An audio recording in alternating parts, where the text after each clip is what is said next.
कविरामं रणरङ्गधीरं राजीवनेत्रं रघुवंशनाथं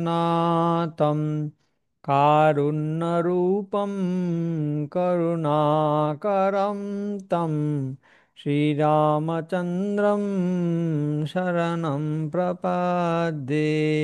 सीताराम लक्ष्मण हनुमान की जय। श्री प्रभुपाद की जय। তো আমরা আলোচনা করছি বাল্মীকি রামায়ণ অনুসারে ভগবান শ্রী রামের 32টি রূপ। আজকে আমরা 1 নম্বর রূপটি সম্পর্কে আলোচনা করব।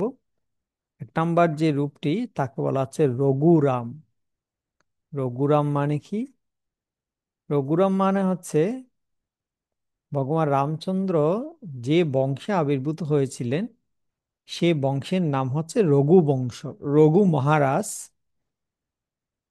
রঘু মহারাজের নাম অনুসারে সেই বংশের নাম হচ্ছে রঘু বংশ। এবং সেই রঘু বংশে ভগবান রামচন্দ্র আবির্ভূত হয়েছিলেন, তাই তার আরেক নাম হচ্ছে রঘুরাম। তো রঘু বংশের কীর্তি বর্ধন করার জন্য ভগবান আবির্ভূত হয়েছিলেন রঘু বংশে। কুন্তী দেবী শ্রীমদ্ ভাগবতের প্রথম স্কন্ধের অষ্টম অধ্যায়ে 32 নম্বর শ্লোকে বলেছেন, কে চিদাহুরজম জাতম পুণ্য শ্লোকস্য কীর্তয়ে যদ প্রিয়স্য অনব্বায়ে মলয়স্যেব চন্দনম। কেউ কেউ বলেন পুণ্যবান রাজাদের মহিমান্বিত করার জন্য ভগবান অজ হয়েও জন্মগ্রহণ করেছে। কেউ কেউ বলেন তোমার অন্যতম প্রিয় ভক্ত যদুর আনন্দ বিধানের জন্য তুমি জন্মরহিত হওয়া সত্ত্বেও যদু বংশে জন্মগ্রহণ করেছে। এটা কৃষ্ণ সম্পর্কে বলছেন। আবার কেউ কেউ বলে মলয় পর্বতের যশ বৃদ্ধির জন্য যেমন সেখানে চন্দন বৃক্ষের জন্ম হয়, তেমনই তুমি মহারাজ যদুর বংশে জন্মগ্রহণ করেছে। অর্থাৎ ভগবান যখন কোনো বংশে আবির্ভূত হন তার পিছনে একটাই কারণ, সেই বংশের মহিমাকে বৃদ্ধি করা। ঠিক যেরকম ভগবান শ্রীকৃষ্ণ যদু বংশের মহিমাকে বৃদ্ধি করার জন্য আবির্ভূত হয়েছিলেন যদু বংশে, সেরকম ভগবান রামচন্দ্র রঘু মহারাজের বা রঘু বংশের কীর্তিকে বর্ধন করার জন্য রঘু বংশে আবির্ভূত হয়েছিলেন। তা এখন কথা হচ্ছে যে মহারাজ রঘু এমন কি কাজ করেছিলেন, এমন কি সুকৃতি মহারাজ রঘু করেছিলেন, যেটার জন্য ভগবান রাম এই রঘু মহারাজকেই বেছে নিলেন, তার বংশটাকেই বেছে নিলেন। রাজা রঘুর নাম অনুসারে ভগবান রামের অনেক নাম হয়েছে: রঘুরাম, রঘুনাথ, রাঘব, রঘুবর, রঘুপতি, রঘুকুল তিলক, রঘুকুল দীপক ইত্যাদি ইত্যাদি। ভগবান এই এই যে রঘুর নাম অনুসারে এত নামে ভূষিত হলেন, রঘুরাম, রঘুনাথ, রাঘব, রঘুবর, রঘুপতি, তো কেন ভগবান রঘুবংশকে নির্ধারণ করলেন তার অবতীর্ণ হওয়ার জন্য? আমাদের ক্ষেত্রে আমরা কোন পরিবারে জন্ম নেব সেটা আমরা নির্ধারণ করতে পারি না, কিন্তু ভগবান সেটা নির্ধারণ করতে পারেন। আমাদের ক্ষেত্রে আমাদের কর্মফল অনুসারে আমরা কোনো বংশে জন্মগ্রহণ করি। তো ভগবান যেহেতু কর্মফলের অতীত, তাই তিনি নিজেই নির্ধারণ করতে পারেন তিনি কোন বংশে অবতীর্ণ হবেন। কিন্তু প্রশ্ন হচ্ছে তিনি কেন রঘুকুলে অবতীর্ণ হতে মনস্থ করলেন? তো মহাকবি কালিদাস তার রঘুবংশ কাব্যে এটার উত্তর দিয়েছেন। মহারাজ রঘু যখন অযোধ্যা শাসন করছিলেন তখন তিনি একটি বিশাল যজ্ঞ অনুষ্ঠান করেন। রাজা রঘু তার কোষাগারের সমস্ত অর্থ দরিদ্র দীন এবং ব্রাহ্মণদের মধ্যে দান করে দিয়েছিলেন। মহাকবি কালিদাস বলছেন, মহারাজ রঘু তার কোষাগারের সমস্ত অর্থ দান করেছিলেন এবং অবশেষে তার কাছে দান করার মতো আর কিছুই ছিল না, নাথিং। সেই সময় সর্বশেষ মুদ্রাটি তিনি যখন দান করছিলেন তখন এক ব্রাহ্মণ যুবক, তার নাম ছিল কোৎস, কোৎস নামে এক ব্রাহ্মণ যুবক তার যজ্ঞস্থলে উপস্থিত হন। কোৎস যখন দেখলেন যে মহারাজ রঘু সর্বশেষ মুদ্রাটি দান করে দিচ্ছেন, তখন তিনি পরিস্থিতি বুঝতে পারলেন। তিনি বুঝতে পারলেন যে রঘু মহারাজের কাছে দান চেয়ে লাভ নেই, কারণ তার কাছে দেওয়ার মতো আর কিছু নেই। তাই তিনি দান না চেয়েই ফেরত যাচ্ছিলেন। সেটা মহারাজ রঘু দেখলেন এবং তিনি কোৎসকে বললেন, হে যুবক, কেন তুমি চলে যাচ্ছ? তোমার কি প্রয়োজন তা আমাকে বলো। কচ্ছ বললেন, না মহারাজ, আমি আপনার কাছে কিছু চাইতে এসেছিলাম, এটা সত্য, কিন্তু আপনি সব দান করে দিয়েছেন অলরেডি। আমি পরিস্থিতি বুঝতে পারছি, তাই আমি ফিরে যাচ্ছি।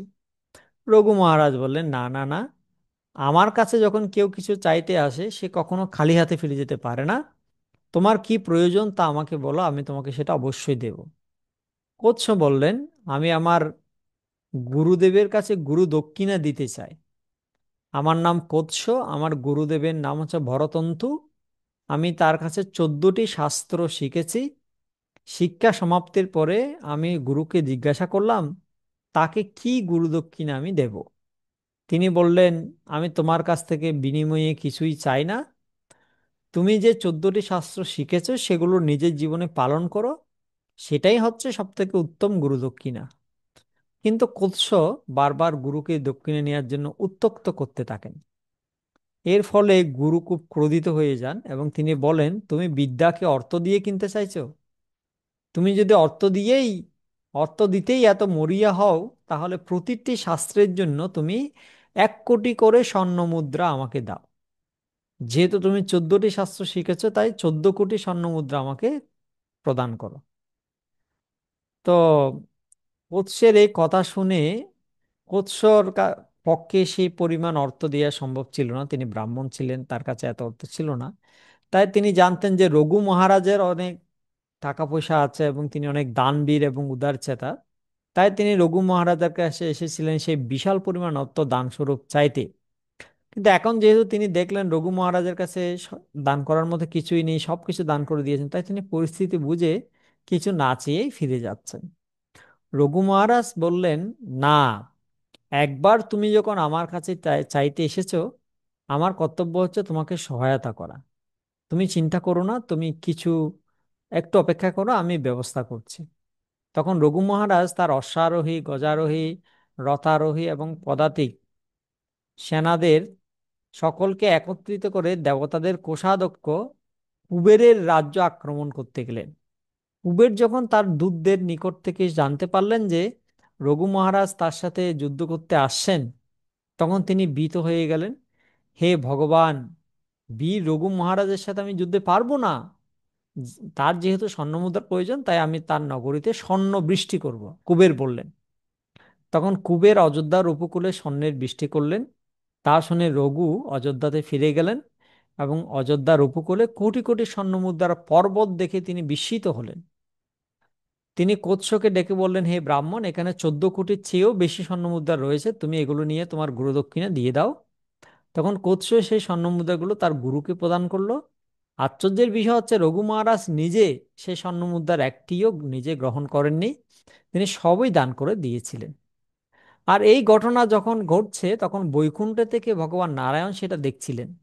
তিনি ভাবলেন, মহারাজ রঘু এমন একজন মহান দাতা, তার কাছে দান করার মতো কিছু না থাকলেও তিনি অন্যদের দান করেন। তার এই মহান মানসিকতাকে সম্মান করার জন্য আমি তার বংশে অবতীর্ণ হব এবং তার নাম অনুসারে আমার নাম হবে রঘুপতি, রাঘব, রঘুনাথ, রঘুবর, রঘুকুল তিলক ইত্যাদি। যেহেতু ভগবান রঘুকুলে অবতীর্ণ হয়েছিলেন, তাই তাকে বলা হয় রঘুরাম। এটা নির্দেশ করে যারা দান করেন তারা ভগবানের অত্যন্ত প্রিয়। এই জগতে সাধারণত লোকেরা দান করতে চায় না। এক স্থানে এক কৃপণ লোক ছিল, তার অনেক অর্থ থাকলেও সে কাউকে কিছু দিতে চাইতো না। যখন কেউ তার কাছে দান চাইতে আসতো, তখন সে তার বাড়ির বিপরীত দিকে আঙ্গুল নির্দেশ করত, কেননা তার ঘরের বিপরীত দিকে একজন দানবীর ব্যক্তি থাকতেন, ধনী মানুষ থাকতেন, দানবীর থাকতেন। একদিন ওই কৃপণ ব্যক্তি শুয়ে থাকা অবস্থায় স্বপ্ন দেখছেন। কি দেখছেন? তিনি মারা গিয়েছেন, তাকে কুম্ভিপাক নরকের তপ্ত কুণ্ডে রান্না করা হচ্ছে, তিনি অনেক যাতনা পাচ্ছেন। কিন্তু যে আঙ্গুলটি দিয়ে তিনি দানবীর ব্যক্তির ঘরের দিকে নির্দেশ করতেন, সেই আঙ্গুলটি বুলেট প্রুফ হয়ে হয়ে গেছে, বুলেট প্রুফ দেওয়া হয়েছে যাতে সেই আঙ্গুলে ব্যথা না লাগে। তো এইভাবে দেখতে দেখতে তার ঘুম ভেঙে গেল, তিনি অনেক নরকে যাতনা পাচ্ছেন এটা দেখলেন, হঠাৎ তার ঘুম ভেঙে গেল। তা আমাদের ক্ষেত্রে হলো আমরা কি করতাম, আমরা নিজেকে সংশোধন করতাম, আমরা বেশি করে দান করতাম যাতে আমাদেরকে নরকে যেতে না হয়। কিন্তু ওই কৃপণ কি করলো?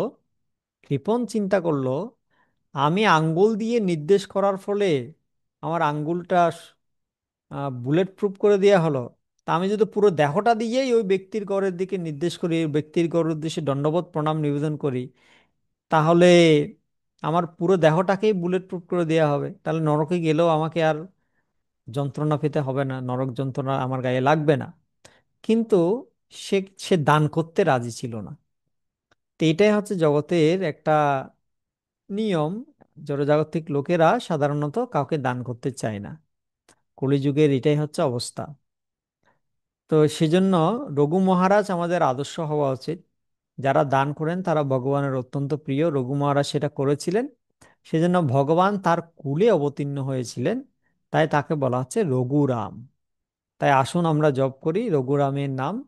ওম রঘুরামায় নমঃ, ওম রঘুরামায় নমঃ, ওম রঘুরামায় নমঃ।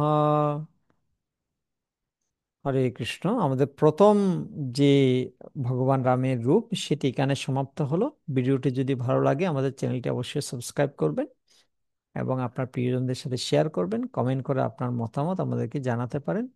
ভালো থাকুন, সুস্থ থাকুন, কৃষ্ণ ভাবনায় থাকুন। হরে কৃষ্ণ।